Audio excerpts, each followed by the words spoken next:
Hello and greetings from race service in Los Angeles. Did you like the hold music? I think it's better. There were no saxophones, so hopefully that was all right. So let's get started here. So my name is Rod Chong, and I'm going to be the host today. And I'll just give you a little bit of a background about myself. I've been involved with car culture for about the past 20 years. Prior to that, I was in music videos, music industry, and then transitioned over to video games, worked on the Need for Speed video game for many years, and then also known as the founder of Speed Hunters in 2008. And that was a car culture, started out as a blog, but it quickly evolved into something like an automotive lifestyle brand. We had a drift team, teams of photographers and filmmakers around the world documenting car culture. And it really gave us a feel for what's happening on all the corners of the world. More recently, been involved with the autonomous racing startup RoboRace, the Project Cars simulation game, also involved with esports with that. And then more recently joined the crew at Race Service. So that's a bit about me.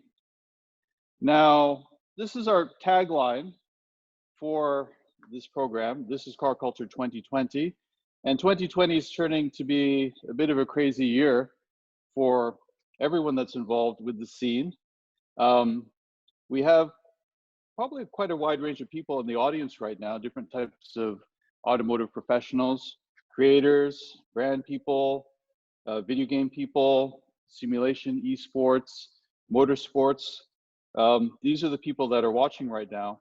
And we're all involved with different sides of automotive culture. So what we want to do here is just investigate where things are going to be going in the future, because these are certainly extraordinary times. Now, let's just take a second here just to take stock of where the automotive and motorsports industry are. And if we just cast our minds back to, say, January, things have already been changing more recently and in previous years for the car and motorsports industries. Car as we know it, that storyline is changing very, very rapidly.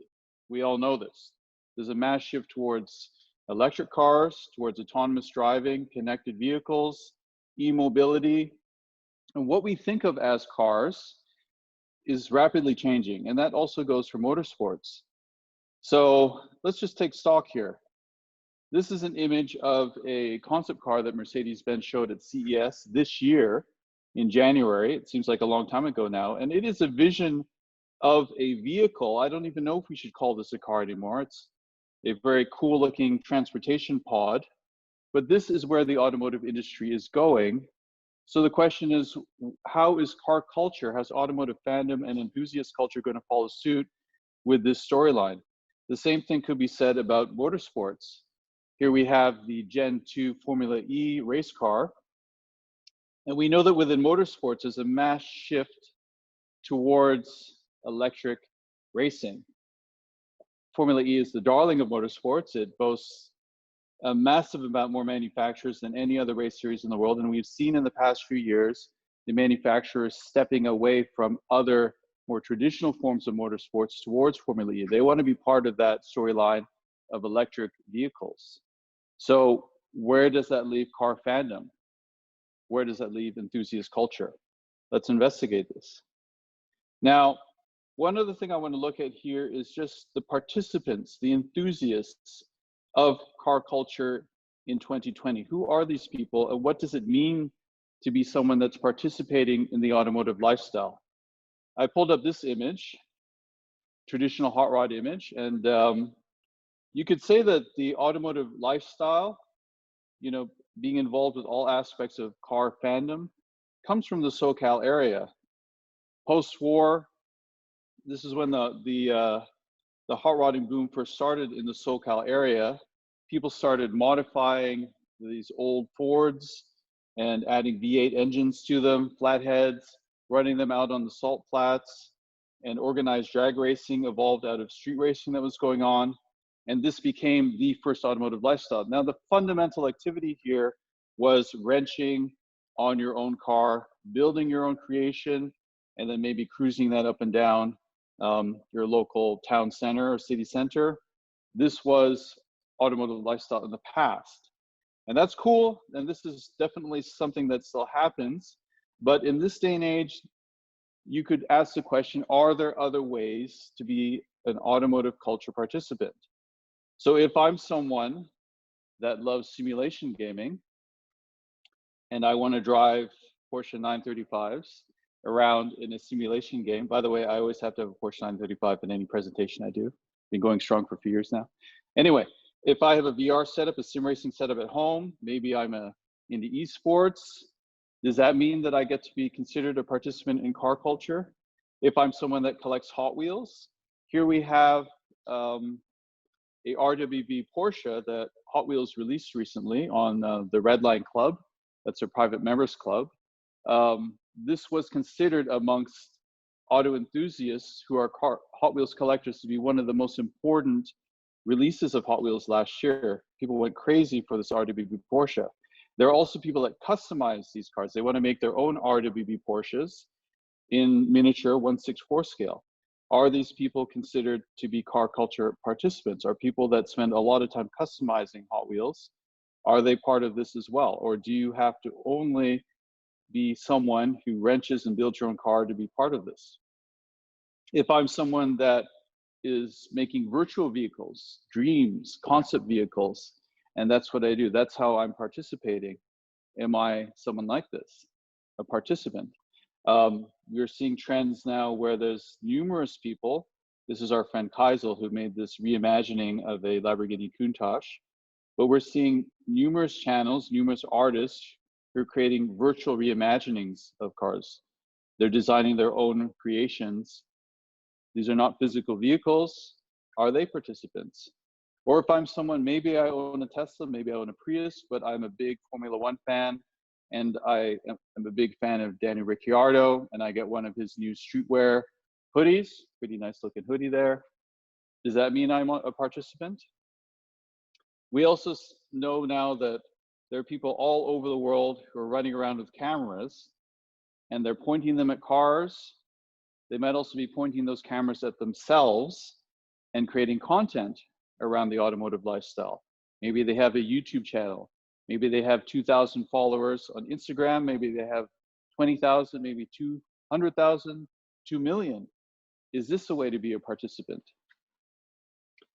We've also heard from our friends in the who are involved with selling model cars that sales are going crazy right now for plastic car kits.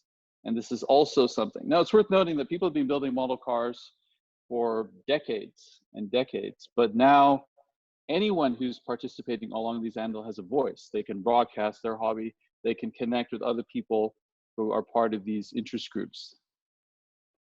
And finally, maybe I'm someone that loves virtual driving simulation, but I'm more interested in organizing. Maybe I organize a Drift Matsuri, a drift festival in virtual in Assetto Corsa using mods. Maybe I'm modeling vehicles. We just saw recently a friend of ours, Frederick Osbo, they've been building the super drift car, but it actually, a fan created a virtual version first. And this vehicle is currently drifting around inside Assetto Corsa right now, and before even the real car turns a wheel. So we're seeing now that people are getting together virtually, both for competitions, multiplayer racing, they're building vehicles, building tracks. There's whole communities of people out there. Are they participants? Or the same for drift crews could be said of people that are doing RC car drift crews. This is a group from Germany. So I think you know what the answer is, right? It's definitely not no, it's yes. Of course, anyone that is doing all of these activities that I showed you could be considered a member of car enthusiast culture, and that's great. It's never been a better time to be a car fan, even though we know that transportation, going from A to B, the car as transportation appliance, that is shifting and that needs to change. But still, for automotive enthusiasts, this is a great time. But Now, there's this whole new scenario. We're all under intense pressure. We've been told to stay at home. It's not safe to go out. Real life automotive events have been canceled. And we're seeing massive shifts. Brands are needing to figure out, how do they engage with fans? How do they create user-generated content online? What's this whole explosion with sim racing and esports? How to get involved with that? Is that a bubble? Is that going to go away when the race cars return to the racetracks? We need to see what's going to happen. So let's have a discussion about this. Let's see what we can figure out together as a group and our assembled experts, and see where things can go. So welcome to Radical Strategies. Thank you for attending. And we're going to get started pretty soon. So we have 4 sessions coming up. The first one is starting very shortly. This is about remote engagement. So this is talking about user-generated content. How do you get communities of people doing activities together? How do you engage people that are stuck at home in automotive lifestyle? So we're going to examine all different aspects of what that means to engage fans and see how communities can come together right now. We're then going to look at live streaming. What's possible? I'm sure anyone who's on Instagram, whenever you open it up, you see so-and-so is live, so-and-so is live. What's going on there? Is this noise? Is this oversaturation? What's possible? And how does that interplay with people that have been doing this a long time already, people that are established content creators? What do they think of what's going on right now? Sim racing. This is a big thing that's happening everywhere.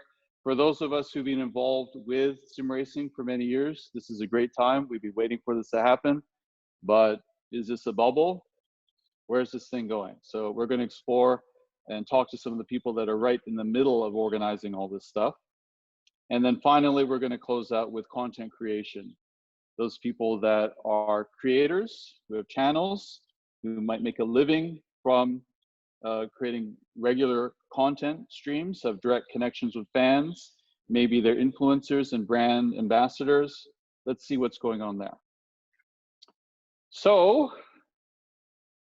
one point here about Q&A. So the last 15 minutes of every session are going to be open for questions. We have the option that any of you want to ask, has an interesting question that we select. We can bring you live, and you can come and we'll see you. So make yourself presentable, and you can ask your question to the panel of experts. We're trying to make this as if we're all together at a conference.